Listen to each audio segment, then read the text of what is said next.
السلام علیکم ورحمۃ اللہ وبرکاتہ۔ 21 محرم الحرام اور صرف 5 منٹ کا مدرسہ، بات کریں گے فہم قرآن پر۔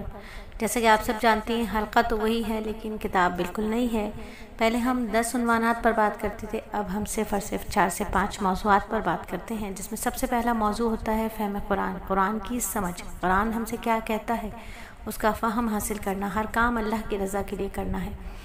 سورہ بقرہ آیت نمبر 127 میں حضرت ابراہیم علیہ السلام کی ایک دعا ہے، اے اللہ، اے ہمارے پروردگار، ہم سے یہ خدمت قبول فرما لے، بے شک تو اور صرف تو ہی ہر ایک کی سننے والا اور ہر ایک کو جاننے والا ہے۔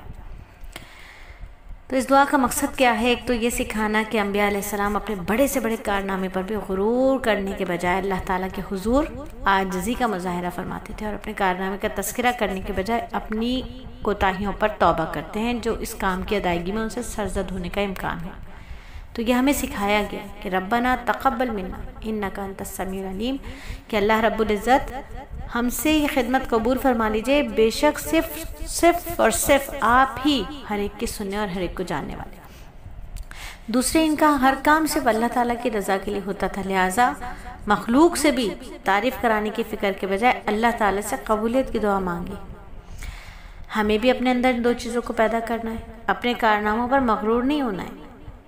کسی طرح کا کوئی بھلائی کا کام ہوا یا کسی کام میں کامیابی ملی تو میں نے کیا ہے، میں نے یوں کیا، میرے ساتھی نے مدد کی، یہ کہنے کے بجائے اسے صرف اور صرف اللہ تعالیٰ کا فضل سمجھے کہ اللہ تعالیٰ نے مجھ سے یہ کام کروا دیا، اللہ تعالیٰ کے فضل سے ہوا۔ اپنی ذات سے لوگوں کو فائدہ ہوا تو لوگوں سے تعریف سننے کی فکر نہیں کرنی ہے، بلکہ فکر یہ کرنی ہے کہ اللہ تعالیٰ ہمارے اس عمل سے راضی ہو جائے۔ ٹھیک ہے، تو یہ تو تھا آج کا فہم قرآن۔ اب بات کریں گے آج کی حدیث پر کہ ریاکاروں کو رسوائی کی سزا دی جائے گی۔ نبی پاک صلی اللہ علیہ وآلہ وسلم کا ارشاد ہے کہ جو شخص لوگوں کو سنانے اور شہرت حاصل کرنے کے لیے کوئی عمل کرے گا تو اللہ تعالیٰ اس کا حال لوگوں کو سنائے گا اور ذلیل و رسوا کرے گا، اور جو شخص لوگوں کو دکھانے کے لیے کوئی عمل کرے گا تو اللہ تعالیٰ اس کو ریاکاری کی سزا دے گا، یعنی قیامت کے دن اس سے کہے گا کہ اپنا اجر و ثواب اسی سے مانگو جس کے لیے تم نے یہ عمل کیا تھا۔ تو اللہ تعالیٰ ریاکار، فاسد کی نیت اور برے غرض کو دنیا والوں پر واضح کر دے گا، قیامت کے دن بھی اپنی مخلوق پر کھول دے گا۔ یہ شخص مخلص نہیں تھا بلکہ یہ ریاکار تھا۔ اللہ رب العزت ہمیں ریاکاری سے بچائے۔ ہم جو بھی بات کریں صبح اٹھتے ہی سب سے پہلے کہہ دینا چاہیے للہ رب العالمین، اللہ آج میں جو بھی کام آپ مجھ سے کروائیں گے وہ خالصتاً صرف اور صرف آپ کی رضا کے لیے ہوگا اور کسی چاہ کے لیے نہ ہوگا۔ تو ہر مسلمان کے ہر قسم کے کاموں کا مقصد صرف اور صرف کیا ہے؟ اللہ کا حکم، اللہ کی اطاعت، محبت، خوشنودی ہونی چاہیے۔ جس درجے تک ایک مومن کی اس قلبی کیفیت میں ترقی ہوگی، جتنے وہ اس کے بارے میں سوچے گا کہ اللہ سے ہوتا ہے، اللہ کے غیر سے کچھ نہیں ہوتا، اللہ کے لیے ہوگا، اللہ کے لیے کیا ہے، اللہ کے لیے کیا ہے، تو کیا ہوگا؟ ترقی ہوگی، قلبی کیفیت میں ترقی ہوگی، اور اس کے ایمان اور توحید کی تکمیل بھی پائے کمال تک پہنچتی جائے گی۔ اور جو شخص اخلاص سے ہوتا ہے، جو کام اخلاص سے ہوتا ہے، اس کی اپنی برکتیں ہوتی ہیں، اللہ کی نظر میں محبوب ہونے کے ساتھ ساتھ مخلوق کے دل میں بھی ایسے شخص کی عظمت اور بزرگی پیدا ہو جاتی ہے۔ اور جب دکھاوا مقصود ہوتا ہے تو لوگ اس کی کارکردگی کو نہیں سراہتے۔ جب بندوں کا یہ حال ہے تو اللہ تعالیٰ جو خود معبود ہے کیسے اس کے عمل کو قبول کریں گے؟ جب دکھاوا ہو نا تو لوگ پسند نہیں کرتے تو اللہ کیسے پسند کریں گے؟ اللہ تو سب کچھ جانتے ہیں۔ اور ریاکاری سے بچنے کی دعا کرتے رہنا چاہیے کہ اللہ میں آپ کی پناہ لیتی ہوں شہرت اور دکھاوے سے۔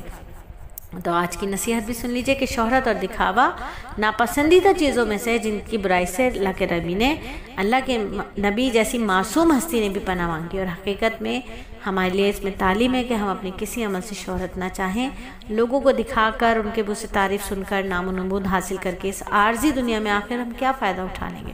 جبکہ نقصان یہ کہ اللہ تعالیٰ ہم سے ناراض ہو جائیں گے، اور جب اللہ ناراض ہو گئے تو یہ سب سے بڑا اور حقیقی نقصان ہے، اور آخرت بھی خراب ہوئی جہاں کی زندگی دائمی ہے، ہمیشہ رہنے والی۔ لہٰذا کسی غریب پر صدقہ کریں، کسی کے گھر راشن پہنچائیں، کسی مالدار کسی کی مدد کریں، یہ سب کچھ اللہ کے لیے کریں، اللہ کے لیے کریں۔ اللہ کے لیے کیا ہے تو پھر احسان جتانے سے بھی بچیں گے۔